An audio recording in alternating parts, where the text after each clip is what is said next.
abin da nake so in dan kalla shine lokacin da ake industrial age zaka ga akwai masu kuɗi lokacin kamar irin su Henry Ford da Michael Dell mai Dell Computers. Henry Ford kuma mai wannan mai Ford Motors.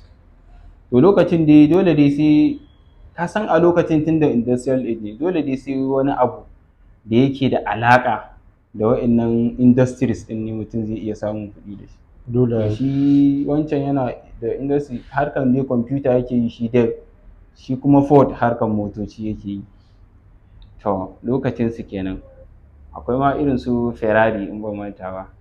Shi ma sunan mutum ne wanda yake da kamfanin ai motoci Ferrari. kawan nan sunayen Mutane ne ba. mutane. Yawa to sai kuma wannan age din da muka zo yanzu. Za a ga tunda muna information age yanzu inda suka fi kowa kuɗi za a ga harka ne suke na tech ko kuma anything dai pertaining tech. Yanzu ga Jeff Bezos misali mai Amazon. Jeff Bezos, Mark Zuckerberg Mai Facebook. Wannan ma has ventured into tech yanzu. Elon Musk. Shi ma.